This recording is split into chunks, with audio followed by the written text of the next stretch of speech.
So, what's up, guys? What's going on? How was everybody's week? Rough. I was pretty chill. Busy. Yeah, it's pretty. Yeah, my week's pretty good. It's working out. It's kicking my butt. It's waking up early. It's kicking my butt. Think that's it though. It's getting warm out. It's in the 40s and 50s, man. It is, man. I saw some dew this morning. I was pretty it's getting, before you know it's gonna be springtime. That's what I'm saying. It's gonna be NFL draft. And before we know it, it'll be quick. All right, so I'm trying to we gotta get into this. This is the topic. It even superseded Tom Brady, which we'll get on right after this, which is surprising, but it's not surprising. So, Brian Flores suing the NFL. Class action lawsuit for the hiring practices. Dolphins, Broncos, Giants. You know, the Giants, he got the text from Bill Belichick saying Brian Daboll was hired before he even interviewed. The Dolphins, it's a lot of stuff going on with the Dolphins. Owner trying to pay him off $100,000 to lose games each game. Tampering with Tom Brady. He was a quarterback. It came out. Any questions? It was Tom Brady. And the Broncos, he said that John Elway and some of the Broncos execs showed up late and intoxicated or hungover and for the interview. So all these things came out. Brian Flores sued it. Who's ready to dive in? I guess I go first. Yeah, I'm about to say I got a lot to say. Man, I'm gonna keep it at one team. I know we could do an overview, but I think I might just keep this at the team he just left. Of course, I feel like him knowing if you're gonna go this deep into stuff, I pray that he has either taps or a text thread or something to come to the table with. I pray. And if he does, that owner should be immediately fired. That owner should be immediately stepped down. Roger Goodell got to step in. Like, you asked this man to tank games. Then this man won 19 games. You fired him. You've yet to hire a coach. If I'm not mistaken, Miami's yet to hire a coach, correct? Yep. You're correct. And at this point, like I said before, what coach can you bring in and what's the expectation going to be? Here's a man who, quite honestly, you probably have the third best roster in your own division, and this man won 20 games in 2 years or 19 games in 2 years. And you fire him and you was asking him to tank games? Like, this is just a huge issue. And I know people can say and come out in anger and say crazy things, but I just don't see this man throwing himself out here as much as he just did and lie about something like this. You know what I'm saying? I think it's a lot of stuff out here that's real and needs to be addressed really quickly before you get a true firestorm in the NFL. It might be you got to get a true firestorm in the NFL that might look like something like the NBA was doing during the during COVID or during the stuff when they started to say they weren't going to play. You might get a firestorm like that soon if the NFL don't do something quick. Man, go ahead, Corey. I feel like there's two things at play here. You have Flores' allegations and then the overall allegations with the class action lawsuit. Because honestly, the allegations against the Giants and the Dolphins have nothing to do with the rest of the class action lawsuit. There's nothing that he describes as what Stephen Ross did that has anything that even comes close to saying anything about racial discrimination. He might have a case for wrongful termination, but that has nothing to do with the racial inequity with head coaches in the NFL.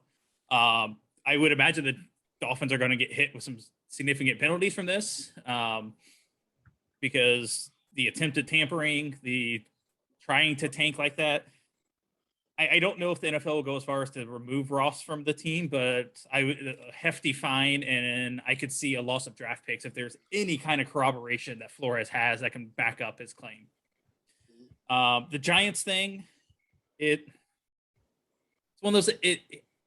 It sucks, but I would imagine that that's happened before. Like, because honestly, the moment the Giants hired the GM, Schoen from Buffalo, everyone knew Dable was going to be the pick. Like, it was former Bills exec was going to hire the hot coaching candidate that he had worked with for 3 years.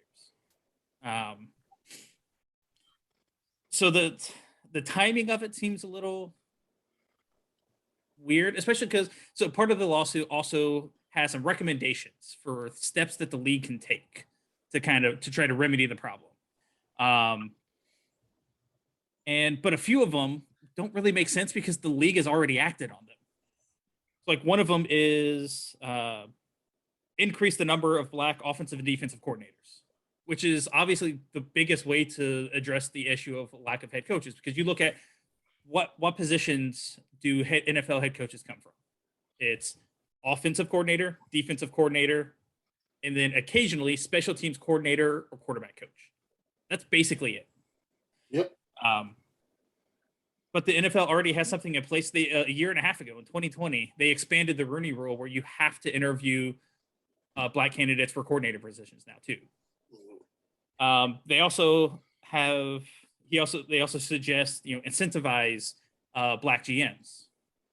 Well, the NFL's already done that. They did it last year by awarding compensatory picks to the team that has a minority candidate hired to another team as a GM. So it's like, there's no question that there's a severe lack of Black head coaches in the league that has so many Black players. But the time, like, why do this now? Why present this lawsuit in a time where the NFL has actually already started to take some steps to try to address this issue? Like, I understand Flores is angry. He has a right to be angry with what happened in Miami. Although on the flip side, it sounds like there are also some reasons for him to have been fired, culminating with the fact that the Dolphins' way to success is building around Tua and making him successful. It seems like Flores did not want Tua, did not make it a secret he didn't want Tua. And you look at like Jeff Fisher and Vince Young. If you have a head coach stuck with a quarterback he doesn't want, it's not going to work out. And there was also reports that some of the offensive receivers for the Dolphins were happy when Flores got fired. So that there were some tensions between him and the locker room, it seemed like, too. Yeah. But like, some of the points that the lawsuit made, I mean, it's such a problem that the NFL proactively started taking steps to try to get more Black coordinators so you can get more Black coaches. So it just, I would be curious to hear what the rationale for taking this step now. Yeah, I think he's kind of fed up. What's going on? I think it's the straw that broke the camel's back. When he got the text from Belichick, that drew him over the edge. Because it's like, okay, you're right. Everybody knew it, but like, I don't want to hear it. I don't want to see it. That's all. I don't want to see it, guys. I was listening to a Draymond Green podcast. He said this. He said, Joe Dumars told him, it's only a handful of teams in the NBA that's trying to win a championship. Not everybody is. He said it, I was like, it has to be teams like that in the NFL. This is a prime example of owners not caring. Ross doesn't care. Like, I listened to, when has Miami been good? Look at the moves they make. They've been good in the 70s. But since Ross has taken over, they haven't been a good franchise. They're a laughingstock. People are, I play for the Dolphins. Be honest, it is. It's one of those teams that don't want to win. Like, even if it's true that he gave 100 G's for every loss, listen, tank for Tua. That was going on. That was what's said. Right? So Who else came? Well, Joe Burrow came out that year, right? Yeah. Yeah. He said he was trying to get Joe Burrow. So they were trying to get the first pick. But as a coach, you're not going to tank and lose games. So, I mean, this is just, you know what it is? We've been seeing it for years. That's what it is. Brian Flores just came out and was like, look, man, it's blatantly, it's blatant, like at this point, right? I mean, the Texans, do you think they're really going to win after they want to hire Josh McCown, who has no coordinating experience? And you have the enemy right there? You don't want to win.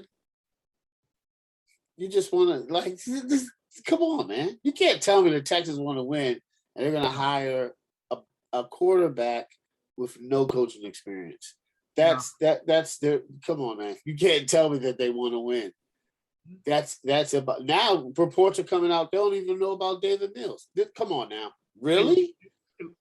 Come on. They're going to give him 3 years, fire him, and hire another coach again. Nah, but I mean, they said David Mills quarterback. They not sold on him. This is what I'm talking about, man. They just have money to spend it. And I think Brian Flores reached the boiling point like a lot of people have. Like, come on, man. For real. It's ridiculous. So, you know, I don't know what it's going to change. I don't know. But you know, me and Craig were talking earlier. Craig doesn't even like the Rooney Rule, which I get because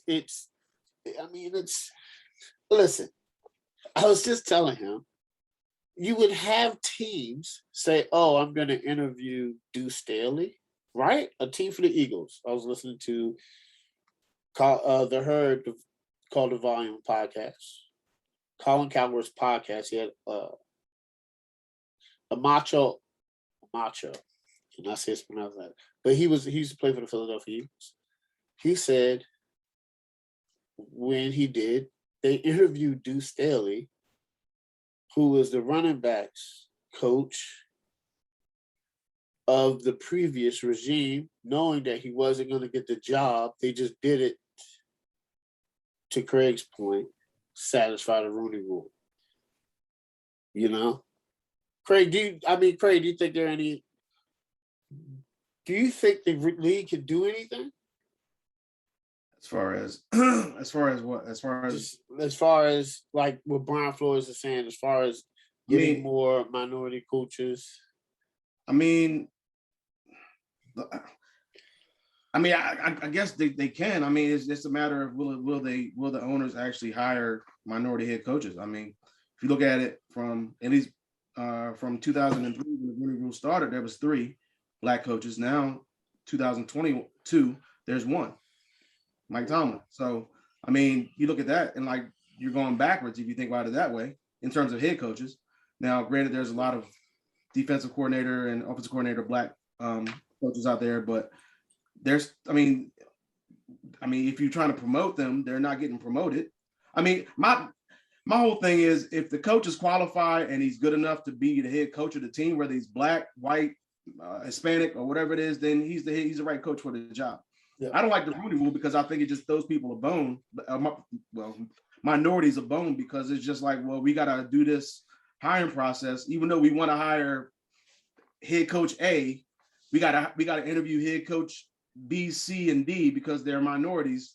But we don't have no plans of hiring them, but we're going to satisfy this Rooney Rule. Now, if you're going to do it in good faith and you actually go into it and say, okay, we're going to take whoever is the best qualified coach for this team, we're going to bring them in, and whoever passes the interview to our liking or our satisfaction, whoever has the best resume, whoever has the most promise, whatever you want to call it, if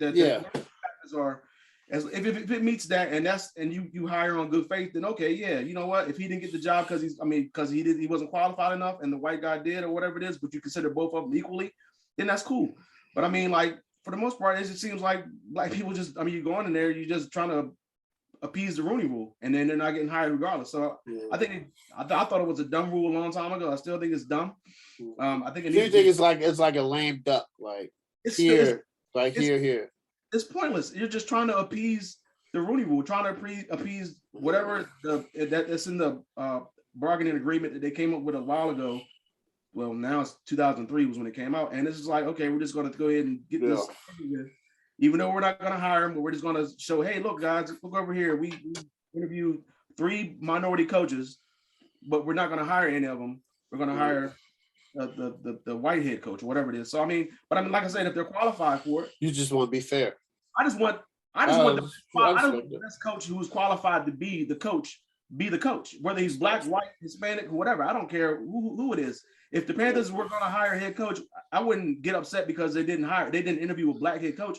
If he's not qualified, or if he's not qualified to make it to the final cut, he's not qualified to make it to the final cut. I mean, it is what it is. But they just hired Matt Rule, so whatever. They don't know anything. So the thing is, what I'm saying is that this Brian Flores, he has a legit point if he can prove that it's racial profile or is racism in it. If you can prove that it's racism in it involved in this process, then yeah, I'm for it. Like, you just go ahead and get whatever you can get out of it.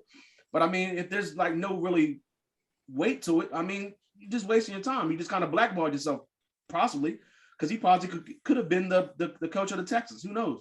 But I mean, as far as the Dolphins thing, that's the thing that kind of I saw that was like a big red flag. If the owners ask you to tank games, yeah, that's crazy.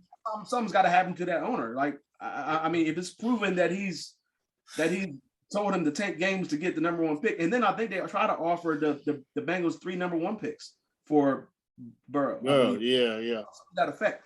So I mean, they really wanted to get Joe Burrow by tanking or by draft picks, and the Bengals obviously said no. But like, if that came out and that's true, then yeah, I mean, there's something has to be done to that franchise. At least I don't know, maybe fire the owner. It might be a little bit too much of a stretch, but because he didn't really, I don't know if it's really illegal what he did, but you know, it just looks really bad. And now they don't have a coach. Yeah, and you know, looking for a coach. I don't think they're gonna.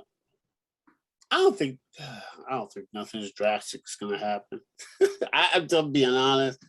It's definitely going to depend on if Flores has any evidence to back it up, or if it's just Flores' word against Jones. I think the NFL is going to have to do something either way.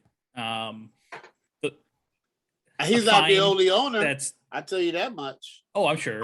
The NFL came out and basically just dismissed the allegations against it. Yeah, we're going to go ahead and look into this. This does, yeah. Are we very seriously as an organization or whatever it is? They didn't say nothing like that. No, they did. Dismissed it. Yeah, they don't care. No, they don't.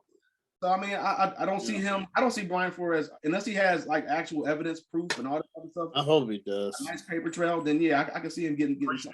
But if he doesn't, it's just his word against theirs, and it's just. I mean, I don't see nothing. A lot of people saying that she has merit, so he might have more evidence than. Well, his lawyers said they got coaches reaching out to them saying that our owner said this stuff to us too regarding the tanking for whatever, tanking for games or whatever it is. This is ridiculous, man. You're just losing games. Doesn't even care. Hey,